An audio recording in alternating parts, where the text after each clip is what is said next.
Hello, welcome back to art. Okay, so this is my pattern that I made for last week's task, and this week I'm going to be adding some colour to the pattern. So hopefully you've had a look at the PowerPoint I've made, which has lots of different colour schemes for you to choose from, and you've chosen your colours that you're going to use for your pattern.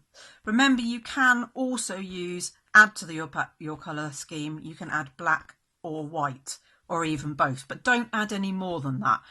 The maximum number of colours you want really are 4 colours plus black and white. I'm actually only going to use 4 colours in total, and I've used a tetradic colour scheme, so colours that are equidistant around the colour wheel. Okay, these are the colours I'm using. I am using nice sharp pencils. That's really important. Keep sharpening your pencils because that will help you enormously to have really deep colours. So I've already started adding colour to mine, as you can see. Now it's important when you're adding colour that you're adding colour so that it continues to make a reflected pattern. So we've got the 4 different quarters of my pattern here, and you can see that wherever I've done blue here, I've mirrored here, I've mirrored there, I've mirrored there. So then we should end up with a reflected pattern. That's really important as you go through doing this. It doesn't matter if you go across lines, that work well, you'll need to do that to some extent, and you can even carry on from one colour into another bit. So here you can see I've done this bit with my turquoise colour, and then I've actually carried it on into the next shape. That's absolutely fine. It doesn't matter if you merge shapes a little bit as you're doing this. The whole fun part of this really is kind of seeing your pattern emerge as you're doing it, really. So when you're colouring, make sure as much as you can, remember, have a sharp pencil, make sure that you're colouring in the same direction as much as you can. Okay, and make sure that you are covering all of the white gaps. What I don't want to see is really streaky work. Can you see how my colour's nice and solid? Okay, now you might find that you're getting, if you're on a bumpy surface, my table's a bit mucky so it's a bit bumpy, that it will help you to put a book or something underneath your work. Just get a nice smooth finish, and make sure that you're working slowly and carefully. Small movements will help you to be much more accurate as you're adding your colour. So you can add your colour using coloured pencils, you could use felt tip pens, you can use watercolours, or you can use a mixture of different techniques. Okay, I'm probably going to use a little bit of watercolour on here because then I'll be able to practice mixing my colours. But again, what I'll need to do is I'll need to mix colours so that they match exactly the colours that I'm already using in my pattern. Okay, so the other thing I want you to have a go at, if you can, is collage. Okay, and that's what I'm going to be showing you in the next little bit. So I want to show you how you can use collage techniques to add colour into your pattern as well, because then you're learning a new technique that we haven't really covered. So what I've done is I've gone through some old magazines, but you can use anything. You could use wrapping paper. I often use paper that I've painted colour and then rip that up. You can use anything you've got around you for doing this. You could, if you don't have very many coloured, I've got magazines at home, but if you don't have anything like that, then you could just use grey or something. Grey, I guess you could add to your pattern as well as black and white if you wanted to. But you could take that from anything, a newspaper, you could take it from letters, look on the inside of envelopes, and sometimes they have interesting colours and things. So be imaginative with the materials you're choosing, okay? So for me, it was quite easy, I have to admit. Okay, so I've got my 4 colours. What I did was I looked through my magazines and I kept my pencils, because what I'm looking for are colours that match really well. So if I take the green, you can see that if I hold the green over this image, there are lots of colour. There's lots of colour in there that matches my pencil really well. Okay, and then if I take this image here, you can see again there's a green in there that matches my pencil really well, and it will look nice if I use more than one piece of paper because it'll add extra dimension to the work. Okay, then if I look at my turquoise, the turquoise, in the sky here I've also got the turquoise. In this image here where I've got some of the sea, I've got a kind of turquoisey colour in the sea as well, so I'm going to use some of that for my collage.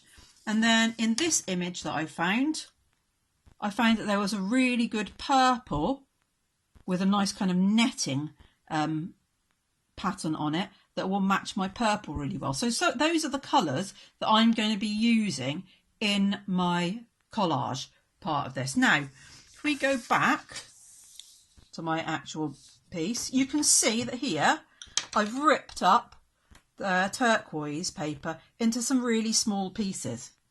Now this works much better if you rip rather than cut.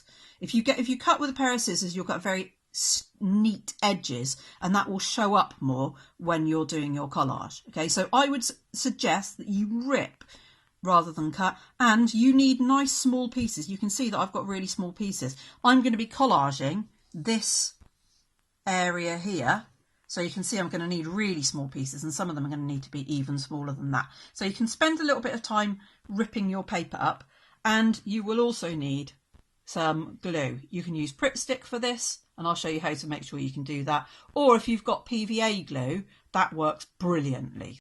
Okay, so what I'm going to start off, now I've got my pieces of paper here, I'm going to start gluing in the area. Now, the tricky bit with this, as I'm sure you can imagine, is getting it along the edges. And that's why I'm going to show you exactly how to do this. So, I've got my piece here. I'm going to put it down, and I'm just going to move it into position.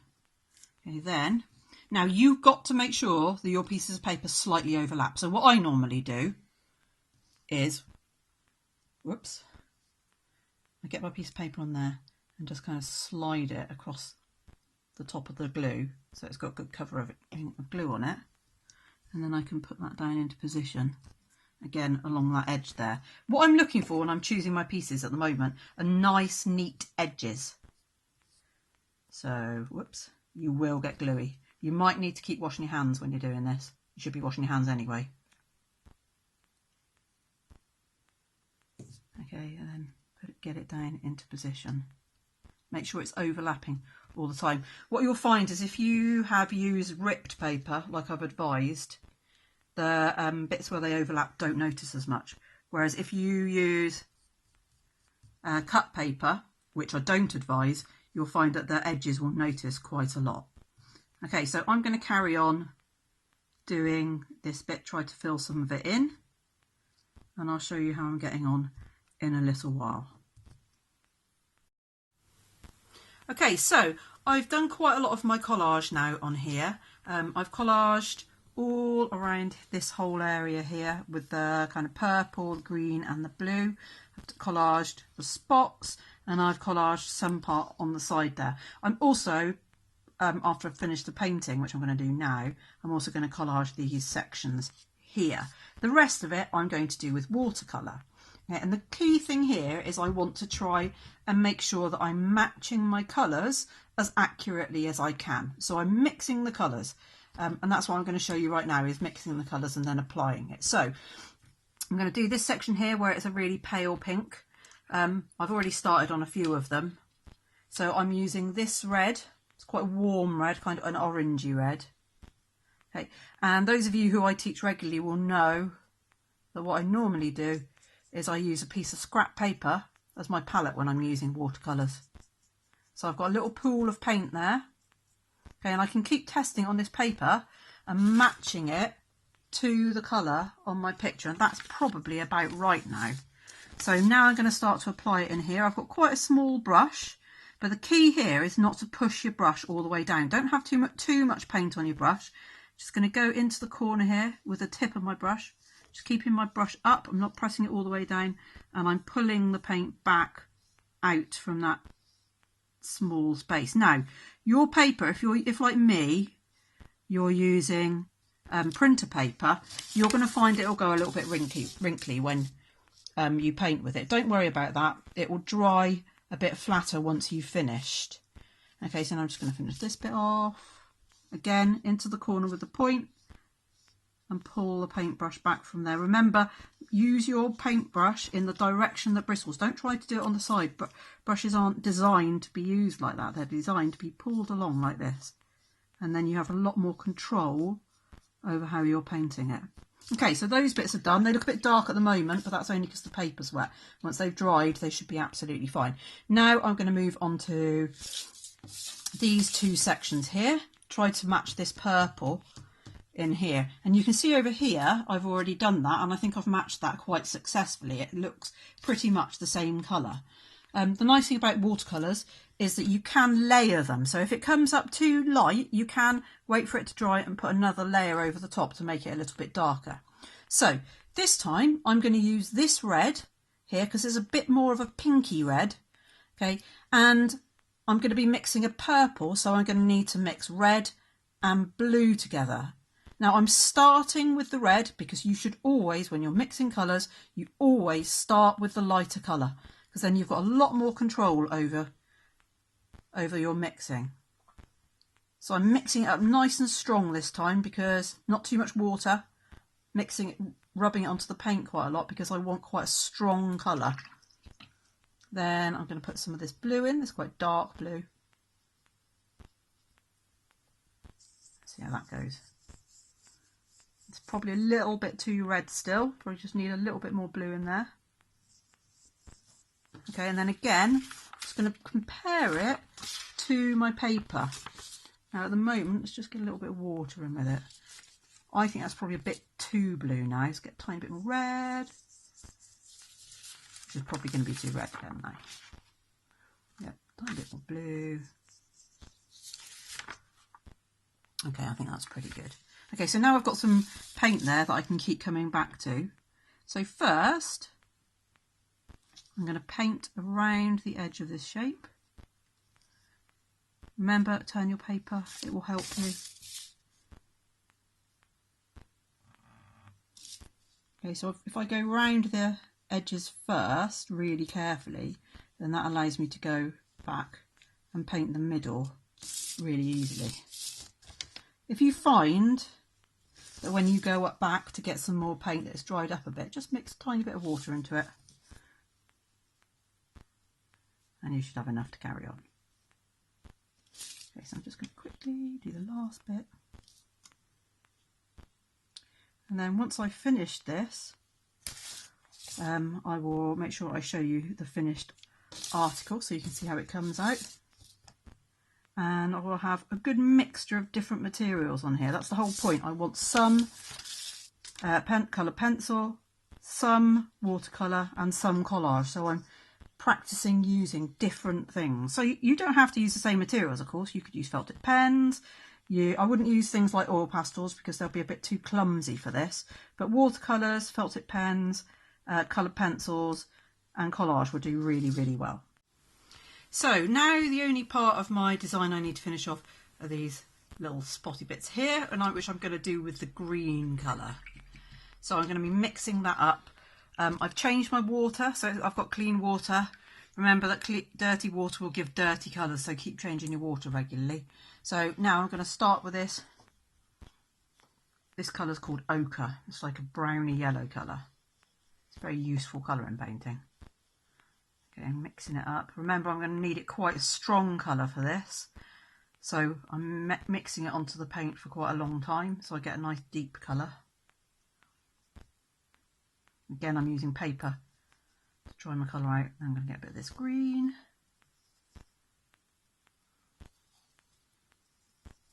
Mix it in. It might be a bit too watery now.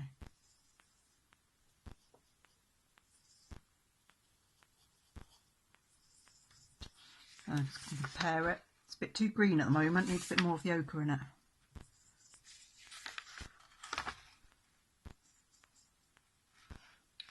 Might even add a little bit of brown into it, I think.